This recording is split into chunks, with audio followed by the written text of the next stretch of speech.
Hello students बहुत छात्र छात्रीয়ে এই জীবন প্ৰেৰণা স্কিমৰ বিষয়ে জানিব বিচাৰিছিল তো আজিৰ ভিডিঅ'ত আমি সেইখিনি কথা ডিসকাস কৰিব ওলাইছো যে জীবন প্ৰেৰণা স্কিম কি হয় কোনে পাব কিমান টকা দিব গোটেইখিনি ডিটেইলছত ডিসকাস কৰিম তো এইটো হৈছে আমাৰ চিফ মিনিষ্টাৰ দ্বাৰা এটা লোৱা স্কিম জীবন প্ৰেৰণা স্কিম তো এই স্কিমটো 2025-26ত ইমপ্লিমেন্ট হ'বলৈ গৈ আছে আৰু এই স্কিমটো আগতে কেতিয়া হোৱা নাছিল এইবাৰে নতুনকৈ হ'বলৈ গৈ আছে তো প্ৰথমতে জানি লও যে ইয়াত কিমান টকা দিয়া হ'ব তো ইয়াতে দেখিছা 25000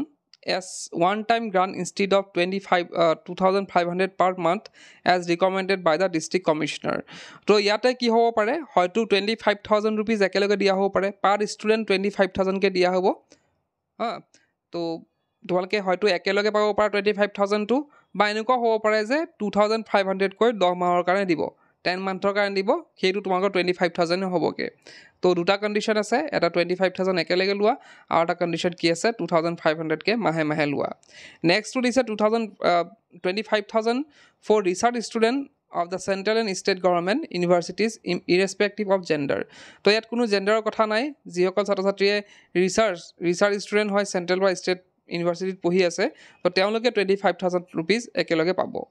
Next is 50,000 per research student with disabilities. So 50,000 ছাত্ৰ ছাত্ৰীসকলক দিয়া হ'ব যিসকলে ৰিসাৰ্চ ষ্টুডেন্ট হয় আৰু যিসকল শাৰীৰিকভাৱে সক্ষম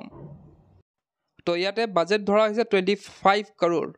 মানে এজ এ হোল মানে ছাত্ৰ ছাত্ৰীসকলে যোনে এপ্লাই কৰিব তেওঁলোকৰ পৰা মানে সবকে হয়তো নিদিয়ে কিছুমান সিলেক্টিভ ছাত্ৰ ছাত্ৰীসকলক দিব তো বাজেট হৈছে 25 crore তো 25 crore মাজত যোন পৰে তেওঁলোকক এইটো দিয়া হ'ব তো ইয়াতে এলিজিবিলিটিৰ ক্ষেত্ৰত কিছুমান কন্ডিশন ৰাখিছে প্ৰথম কন্ডিশন হৈছে তেওঁ পাৰ্মানেন্ট ৰেসিডেন্ট অফ আসাম হ'ব লাগিব তেওঁ অসমৰ স্থায়ী বাসিন্দা হ'ব লাগিব লগতে students who have not benefited from da chief minister নিযুত মইনা স্কিম তো যিসকল ছাত্ৰ ছাত্ৰীয়ে নিযুত মইনা স্কিম লাভ কৰিব তেওঁলোকক কিন্তু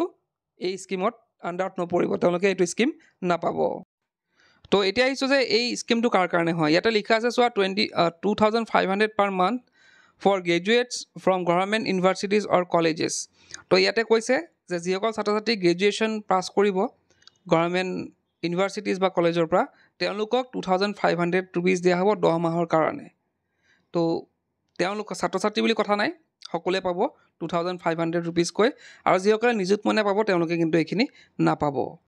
তো এপ্লাই এতিয়ালৈকে ষ্টাৰ্ট হোৱা নাই ইয়াতে implementation of the scheme from October তো অক্টোবৰ মাহৰ পৰা এটো ইমপ্লিমেন্ট হ'ব হয়তো এটো আগষ্ট চলি আছে হয়তো সেপ্টেম্বৰ মানত পৰা হয়তো এপ্লাই ষ্টাৰ্ট হ'ব পাৰে কিন্তু ইমপ্লিমেন্ট অক্টোবৰৰ পৰা হ'ব বা দুই দিন পিছ হ'বও পাৰে যেহেতু নতুন স্কিম হয় গতিকে দুই দিন লগাটো স্বাভাৱিক